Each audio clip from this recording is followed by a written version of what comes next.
नमस्कार, मैं हूं खान। दिन भर की खबरों में सबसे पहले डालते नजर आज के मुख्य समाचारों पर। ऑपरेशन ब्लैक थंडर अभियान, निरीक्षण में मिली एलोपैथिक दवाइयां, नहीं मिला आयुर्वेद औषधालय का लाइसेंस। बेमियादी कार्य बहिष्कार व धरना दूसरे दिन भी रहा जारी। भू अभिलेख निरीक्षक और पटवारी को बहाल करने की मांग। पुरुषों के साथ महिला पहलवानों ने दिखाया दमखम। अंडर 70 वर्षीय कुश्ती प्रतियोगिता का आयोजन। बिना किसी डर संकोच के करे रक्तदान शिविर आयोजित। अब खबरें विस्तार से। निजी अस्पतालों में व्याप्त अनियमितताओं, झोला छाप एवं मेडिकल स्टोर पर प्रैक्टिस करने वालों के विरुद्ध राज्य सरकार द्वारा चलाए जा रहे ऑपरेशन ब्लैक थंडर अभियान के तहत आज 3 चिकित्सा संस्थानों की जांच की गई, जहां पर झोला छाप द्वारा लोगों का इलाज किया जा रहा है। 2 कार्रवाई गांव जंडावाली में की गई, जबकि 1 कार्रवाई हनुमानगढ़ टाउन में की गई। जांच में एक चिकित्सा संस्थान को बंद करवाया गया, जबकि दूसरा व्यक्ति मेडिकल स्टोर पर संभवतः प्रैक्टिस करता होगा, उसे प्रैक्टिस न करने के लिए पाबंद किया गया। तीसरे चिकित्सा संस्थान का भी निरीक्षण कर मिली कमियों के आधार पर बंद करवा दिया गया। इसके अलावा कई झोला छाप अपनी अपनी दुकान बंद कर भाग निकली। कमियों के आधार पर तीनों चिकित्सा संचालकों को नोटिस देने की कार्रवाई की जा रही है। इस कार्रवाई में मुख्य चिकित्सा एवं स्वास्थ्य अधिकारी डॉक्टर नवनीत शर्मा, स्वास्थ्य निरीक्षक संत कुमार बिश्नोई उपस्थित रहे। सीएमएचओ डॉक्टर नवनीत शर्मा ने बताया कि जिला कलेक्टर कानाराम के निर्देशन में जिले में गांव जंडावाली में ऑपरेशन ब्लैक थंडर अभियान के तहत 3 चिकित्सा संस्थानों की जांच की गई, जहां पर झोला छाप द्वारा लोगों का इलाज किया जा रहा था। पहली कार्रवाई वर्मा क्लिनिक पर की गई, जहां पर लेखराम द्वारा गांव के लोगों का इलाज किया जाता है। निरीक्षण के वक्त वहां पर कोई भी मरीज नहीं मिला। लेखराम ने बताया कि वह गांव के लोगों का इलाज करता था, लेकिन अब छोड़ दिया। जांच के समय वहां पर कोई मरीज भी नहीं मिला। निरीक्षण दल ने वर्मा क्लिनिक का मौका मुआयना कर बंद करवा दिया। दूसरी कार्रवाई जंडावाली में ही बागला मेडिकल स्टोर पर की गई। निरीक्षण दल को सूचना मिली थी कि दुकान संचालक अशोक बागला मेडिकल स्टोर पर प्रैक्टिस भी करता है। निरीक्षण के दौरान वह प्रैक्टिस करता हुआ नहीं पाया गया। इस आधार पर पाबंद किया गया कि भविष्य में वह प्रैक्टिस करता पाया गया तो उसके खिलाफ कड़ी कार्रवाई होगी। तीसरी कार्रवाई चिकित्सा विभाग की टीम ने मंगलवार को टाउन में किले के पास बिहारी बस्ती में स्थित एक आयुर्वेदिक औषधालय के सामने स्थित एक कमरे का निरीक्षण किया। निरीक्षण के दौरान कमरे में एलोपैथी दवाइयां पाई गई। मौके पर मौजूद व्यक्ति आयुर्वेद औषधालय का लाइसेंस प्रस्तुत नहीं कर पाया। सीएमएचओ डॉक्टर नवनीत शर्मा ने बताया कि विभाग की टीम ने मंगलवार को दोपहर बाद टाउन में किले के पास चौधरी आयुर्वेदिक स्टोर के सामने चौधरी इन्वेस्टमेंट के नाम से कमरे की जांच की, तो वहां एलोपैथी दवाइयां पाई गई, इंजेक्शन, टैबलेट, ऑयल इत्यादि पाए गए। मौके पर मौजूद देवकी नंदन ने बताया कि वह खुद प्रैक्टिस नहीं करता, उसकी पत्नी किरण काम करती है। सीएमएचओ ने बताया कि एक तरफ आयुर्वेद दवाइयों का मेडिकल स्टोर था, जिसका लाइसेंस नहीं था। दोनों तरफ के कमरों को बंद कर इनको बंद रखने के निर्देश दिए गए हैं। चौधरी इन्वेस्टमेंट के कमरे को बंद किया गया है। चौधरी आयुर्वेद औषधालय का लाइसेंस प्रस्तुत करने को पाबंद किया गया है। देवकी नंदन ने बताया कि इस कमरे को केवल मात्र गाय के लिए ही काम लेंगे। भविष्य में दवाइयां और प्रैक्टिस करते पाए जाने पर दंडात्मक कार्रवाई करने की चेतावनी दी गई। मौके पर पहुंची टाउन पुलिस को सीएमएचओ की ओर से परिवाद प्रस्तुत किया गया। जी, जैसा कि राज्य स्तर से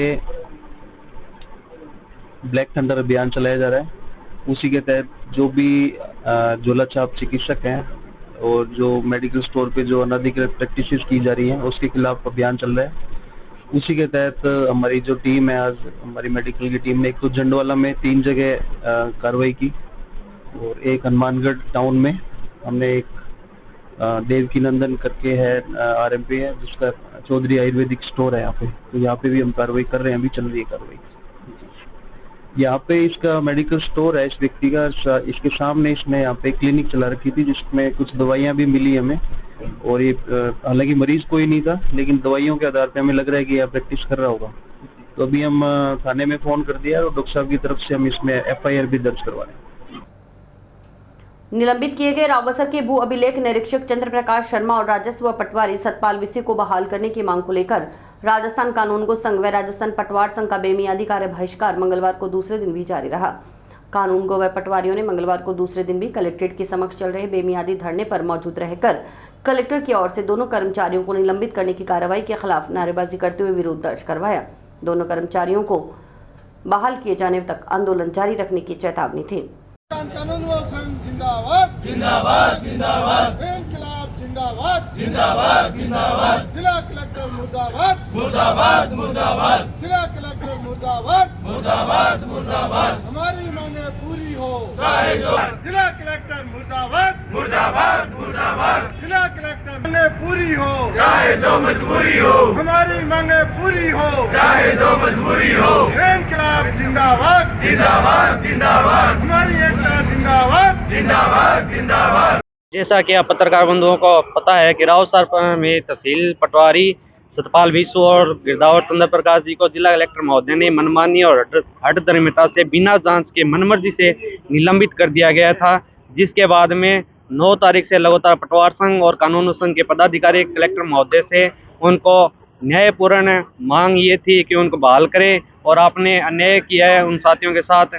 फिर भी बार बार कलेक्टर साहब से वार्ता के लिए बुलाया गया, उनसे बात करने के लिए हमें पदाधिकारी भी मिले, पर कलेक्टर साहब की ये बेरुखी व्यवहार संघ के लिए और अनेक कर्मियों के लिए बहुत ही गलत है। हम कलेक्टर महोदय से ये निवेदन करते हैं कि जल्द से जल्द इन साथियों को बहाल करते हुए एक अच्छी छवि सुधारें, तथा जो भी साथी के साथ अन्याय है उनके साथ न्यायपूर्ण व्यवहार करते हुए उनको तुरंत बहाल करें। रही बात प्रकरण की, तो मैं आपको बताना चाहता हूं कि तहसीलदार महोदय द्वारा पटवारी साथी को इंतकाल के लिए आदेश दिया गया था। आदेश की पालना में अगर कोई साथी निलंबित करता है तो ये आने वाले दिनों में कोई भी साथी इस प्रकार का काम करने से इतराएगा। एक ही कागज को बार बार घुमाया जाएगा, जिससे आने वाले किसानों को बहुत ही परेशानियों का सामना करना पड़ेगा, जो कि किसान हित के लिए नहीं है। एक तरफ जिला कलेक्टर जहां किसान हित की बात करते हैं, वहीं वह भविष्य में किसानों के लिए परेशानी का सबब बन सकता है। जिला कुश्ती संघ की ओर से मंगलवार को गांव मकासर स्थित सुखा सिंह कुश्ती अकेडमी में अंडर 70 वर्षीय कुश्ती प्रतियोगिता का आयोजन करवाया गया। कार्यक्रम के मुख्य अतिथि पत्रकार प्रदीप पाल, वरिष्ठ अतिथि यादवेंद्र सिंह थे, जबकि अध्यक्षता दौलत सिंह ने की। प्रतियोगिता में 10 अकेडमी के करीब 50 पुरुष महिला पहलवानों ने हिस्सा लिया। पहलवानों में एक दूसरे को पटखनी देने की होड़ मची रही। पहले और दूसरे स्थान पर रहे पहलवानों को अतिथियों की ओर से मेडल पहनाकर सम्मानित किया गया। विजेता पहलवान 30 मई को उदयपुर में आयोजित होने वाली राज्य स्तरीय कुश्ती प्रतियोगिता में हिस्सा लेंगे। इससे पहले प्रतियोगिता के उद्घाटन कार्यक्रम को संबोधित करते हुए पत्रकार प्रदीप पाल ने कहा कि खेलकूद के माध्यम से ही नौजवानों का विकास संभव है, इसलिए उन्हें मोबाइल फोन, कंप्यूटर के अलावा खेलों में प्रतिभागी कर अपनी सेहत बनानी चाहिए, ताकि उनका मानसिक और शारीरिक विकास हो सके। जिला कुश्ती संघ अध्यक्ष यादविंदर सिंह ने बताया कि प्रतियोगिता में पुरुष वर्ग में 48 किलोग्राम भार वर्ग में प्रवीण मलवानी, 51 किलोग्राम भार वर्ग में मनीष मलवानी, 55 किलोग्राम भार वर्ग में जतिन भाद्रा, 60 किलोग्राम भार वर्ग में सतीश भाद्रा और 65 किलोग्राम भार वर्ग में रोहित भाद्रा, 71 किलोग्राम भार वर्ग में करण हनुमानगढ़, 80 किलोग्राम भार वर्ग में अभिषेक फैफाना, 92 किलोग्राम भार वर्ग में प्रिंस मलवानी प्रथम स्थान पर रहे। महिला वर्ग में 40 किलोग्राम भार वर्ग में ऋषु भाद्रा, 43 किलो भार वर्ग में पूजा भाद्रा, 46 किलो भार वर्ग में मनीषा भाद्रा, 49 किलो भार वर्ग में अंकिता भाद्रा और 53 किलो भार वर्ग में मानसी हनुमानगढ़ पहले स्थान पर रही। यादविंदर सिंह ने कहा कि जिला कुश्ती संघ पूरे जिले में ऐसे खेलों और प्रतियोगिताओं का आयोजन कर युवाओं और नौजवानों को भारतीय खेलों के प्रति प्रोत्साहित करने के साथ उनका शारीरिक और मानसिक बौद्धिक विकास करने का काम कर रहा है, क्योंकि युवाओं के सर्वांगीण विकास का मुख्य खेल कुश्ती ही है। आज हमारे जिला कुश्ती संघ की तरफ से अंडर 17 टूर्नामेंट करवाया गया, जिसमें 50 के करीब लड़के लड़कियों ने भाग लिया। जो यहाँ से फर्स्ट आएगा वो आगे 30 मई को उदयपुर में राज्य स्तरीय टूर्नामेंट में भाग लेगा। और आज सुखा सिंह एकेडमी के अंदर यहाँ ट्रायल लिया गया बच्चों का, और बहुत बढ़िया ट्रायल हुआ। और हम तो चाहते हैं भी कुश्ती आगे और बढ़े और जगह जगह खाओ तो कंपटीशन बढ़े। बाकी हमारा मक्का सर का पुराना आसरा है, हमारे सिंह जी पहलवान हमारे उस्ताद हैं, जो कम से 50 साल पुराना अखाड़ा है यहाँ। उन्होंने बहुत बच्चे तैयार किए हैं, जिनमें से बहुत ज़्यादा बच्चे नौकरी लगे हुए हैं, जो राजस्थान पुलिस में भी हैं और पीटीआई लगे हुए हैं। तो हमारा मुख्य उद्देश्य यही है कि एक तो नशे को दूर करना और दूसरा को बढ़ावा देना। सरकार से हम ये रिक्वेस्ट करते हैं कि हॉल और मैट की व्यवस्था करके दे, ताकि हम आगे तक बच्चों को तैयार सकें। पिछले 5 दिनों से हनुमानगढ़ से सूरतगढ़ रूट पर राजस्थान लोक परिवहन सेवा की बसों का संचालन बंद होने से नाराज बस ऑपरेटर मंगलवार को अपनी अपनी बसें लेकर जिला परिवहन अधिकारी कार्यालय पहुंचे। कार्यालय प्रांगण में लोक परिवहन बसें खड़ी कर विरोध दर्ज करवाया। इसके बाद डीटीओ को ज्ञापन सौंप सूरतगढ़ रूट पर बसों का संचालन पुनः शुरू करवाने की मांग की गई। हमारी बसों का हमारी मांगे पूरी करो, हमारी मांगे पूरी करो, हमारी मांगे पूरी करो, हमारी बसों का हमारी बसों का हमारी बसों का हमारी बसों का हमारी बसों का हमारी बसों का। बस ऑपरेटर पवन कोचर ने बताया कि गांव मक्कासर में 5 दिन पहले हुए हादसे के बाद से ग्रामीणों की ओर से राजस्थान लोक परिवहन सेवा की बसों को गांव से नहीं निकलने दिया जा रहा। वे पुलिस अधीक्षक और जिला परिवहन अधिकारी से मिले और बसों का संचालन शुरू करवाने की मांग की, लेकिन उनकी सुनवाई नहीं हो रही। रोजाना 1400 रुपए का टैक्स लग रहा है, जबकि पिछले 5 दिनों से बसें नहीं चल रही। आर्थिक नुकसान भी हो रहा है। जब भी लोक परिवहन बस गांव मक्कासर से निकलती है तो ग्रामीण उसे रोक लेते हैं, बस को खाली करवा वापस भेज दिया जाता है। उन्होंने बताया कि डीटीओ ने 2 दिन के लिए बसों का संचालन बंद करने की बात कही थी, लेकिन अब स्थायी रूप से बसों का संचालन बंद करने की बात कही जा रही है, लेकिन ये मुमकिन नहीं। उन्होंने प्रशासन से मांग की है कि मध्यस्थता कर समझौता करवा सूरतगढ़ रूट पर लोक परिवहन बसों का संचालन शुरू करवाया जाए। उन्होंने चेताया कि यदि जल्द ही इस समस्या का समाधान नहीं निकाला गया तो हनुमानगढ़ श्रीगंगानगर से संचालित होने वाली सभी लोक परिवहन बसें जिला परिवहन अधिकारी हनुमानगढ़ कार्यालय में लाकर खड़ी कर दी जाएंगी। बसों का संचालन बंद रहने से होने वाले आर्थिक नुकसान की जिम्मेदारी डीटीओ की होगी। कुछ दिन पहले मक्कासर में एक एक्सीडेंट हुआ था। उस एक्सीडेंट को लेकर गांव वालों से वहां से राजस्थान लोक परिवहन सेवा की जो बसें थी उनको निकलने के लिए मना कर दिया गया। उसके बाद बसों का संचालन जो शुरू करवाने के लिए हमने एसपी साहब और जिला परिवहन अधिकारी से मिले और बसों का संचालन शुरू करने के लिए कहा, पर हमारी जो है सुनवाई नहीं हो रही है। पिछले 5 दिनों से 5 दिन बीत गए हैं। 5 दिनों से जो बसों को क्या है हमारा टैक्स लग रहा है, बसें चलने नहीं दी जा रही। जब भी कोई बस वहाँ से मक्कासर गांव से निकलती है तो वहाँ के ग्रामीण उस बसों को रोक लेते हैं और वहाँ से खाली करवा कर उनको जो है वापस भेज दिया जाता है। हमारी इनसे ये डिमांड है कि हमारी जो बसों का जो है संचालन शुरू किया जाए, पर हमारी बसों का ये संचालन जो है प्रशासन जो शुरू नहीं करवा रहा है। इस एवज में आज हमने सभी बसें जो हैं यहाँ जिला परिवहन अधिकारी के लाकर रोक दी है।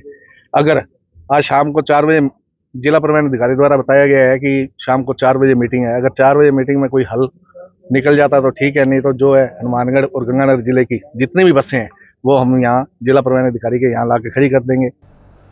भाईचारा वेलफेयर ऑर्गेनाइजेशन के तत्वावधान में मंगलवार को नीरज सुमन कोटा के जन्मदिन के उपलक्ष्य में टाउन के सहारण ब्लड बैंक में रक्तदान शिविर आयोजित किया गया। सुबह 9 बजे से दोपहर 2 बजे तक आयोजित शिविर में संगठन के फाउंडर विक्रम धूड़िया सहित अन्य सदस्यों और युवाओं ने रक्तदान किया। 51वीं बार रक्तदान करने वाले संगठन फाउंडर विक्रम ने बताया कि भले ही आज विज्ञान ने काफी तरक्की कर ली हो, लेकिन आज भी रक्त को किसी फैक्ट्री में नहीं बनाया जा सकता। रक्त की पूर्ति रक्तदान के जरिए ही की जा सकती है। धूड़िया ने बताया कि वे 3 महीने के अंतराल पर रक्तदान करते हैं। सचिव रामिल काटपाल ने बताया कि डॉक्टर से बात की तो उन्होंने कम से कम 3 महीने में रक्तदान करने की सलाह दी। इसके बाद से वह 3 महीने के नियमित अंतराल पर रक्तदान कर रहे हैं। सह सचिव गुरप्रीत सिंह ने बताया कि कई बार रक्त की आवश्यकता पड़ने पर लोग रक्तदान करने से परहेज करते हैं और सगे संबंधी मित्र और सोशल मीडिया के माध्यम से लोगों से रक्तदान की अपील करते हैं। रक्त की आवश्यकता पड़ने पर बाहर रक्त खोजने से बेहतर परिवार के लोगों को ही बिना किसी डर और संकोच से रक्तदान करना चाहिए। रक्तदान के बाद 15 दिनों में शरीर नया रक्त बना लेता है। इससे किसी प्रकार की कमजोरी या नुकसान नहीं होता। मीडिया प्रभारी प्रदीप पाल ने कहा कि आए दिन सड़क दुर्घटनाओं में घायल व्यक्तियों को रक्त की आवश्यकता पड़ती है। समय पर रक्त नहीं मिलने पर कई लोगों की मौत भी हो चुकी है। उन्होंने बताया कि थैलेसीमिया से पीड़ित बच्चों को प्रत्येक माह रक्त की आवश्यकता होती है। ऐसे में सभी लोग आगे आएं और नियमित अंतराल पर रक्तदान कर समाज में एक मिसाल कायम करते हुए लोगों को जीवन दान दें। रक्तदान महादान आज 28 मई को भाई नीरज सुमन कोटा टीम मेंबर के जन्मदिन के उपलक्ष्य में आज रक्तदान शिविर लगाया गया। भाईचारा टीम वेलफेयर ऑर्गेनाइजेशन हनुमानगढ़। रक्तदान करना बहुत फायदेमंद है और हर 3 महीने बाद रक्तदान करना चाहिए। अपने जन्मदिन, शादी की सालगिरह या कोई भी शुभ अवसर हो, रक्तदान करना चाहिए। और रक्तदान हर घर रक्तदाता, घर घर रक्तदाता। बस सभी भाइयों को मेरी तरफ से नमस्कार। मैं आपसे अपील करता हूं कि मैं तीसरी बार ब्लड दे रहा हूं। आप सभी भी इस कार्य में ब्लड डोनेट करें और इससे आपका शरीर स्वस्थ रहता है, ना कि कोई बीमारी होती है। बल्कि आपको कोई भी बीमारी हो तो उससे भी आपको इससे राहत मिलती है। मैं नीरज भाई से बहुत बहुत धन्यवाद करता हूं कि उन्होंने अपने जन्मदिन के इस पावन अवसर पर उन्होंने अपना ब्लड बैंक लगाया।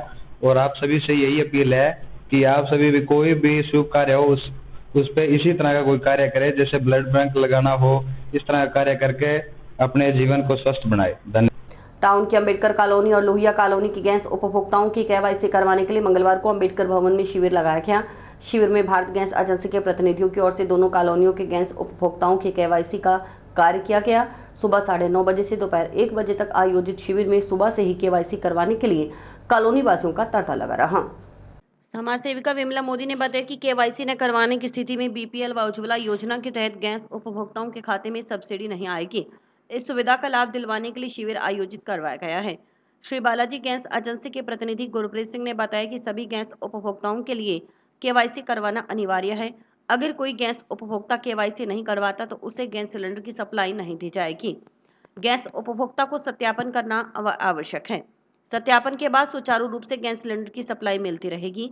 उन्होंने बताया कि केवाईसी करने के लिए शहरी व ग्रामीण क्षेत्र में शिविर आयोजित किए जा रहे हैं। हालांकि अभी भी लोग केवाईसी करवाने के लिए जागरूक नहीं हैं। शहर में वार्ड वाइज शिविर आयोजित किए जाते हैं। जिन गैस उपभोक्ताओं का सत्यापन होगा सब्सिडी भी उन्हें मिलेगी। अभी 31 मई तक केवाईसी करवाने की अंतिम तिथि है। यह तिथि आगे बढ़ सकती है। अभी भी 8 से 9,000 गैस उपभोक्ताओं की केवाईसी करना शेष है। आज हमने अंबेडकर कॉलोनी और लोहिया कॉलोनी के लिए भारत एजेंसी को बुलाया है और कैंप लगाया है। और उसमें क्या है, केवाईसी करवानी अनिवार्य है। अगर केवाईसी नहीं करवाते तो उसमें सब्सिडी नहीं आएगी। इसी सुविधा को पाने के लिए हमने ये कैंप लगाया है कि सभी जो भी है हनुमानगढ़ में वहाँ सभी यहाँ आए और केवाईसी करवाए। अंबेडकर भवन में आज कैंप लगाया है। केवाईसी सभी के लिए करवाना अनिवार्य है, नॉर्मल गैस कनेक्शन और उज्ज्वला के लिए। अगर कोई नहीं करवाता तो उसका गैस कनेक्शन जो है उसको आगामी सप्लाई नहीं दी जाएगी, और अगर वो करवा लेता है तो उसकी सप्लाई उसको प्रॉपर दी जाएगी।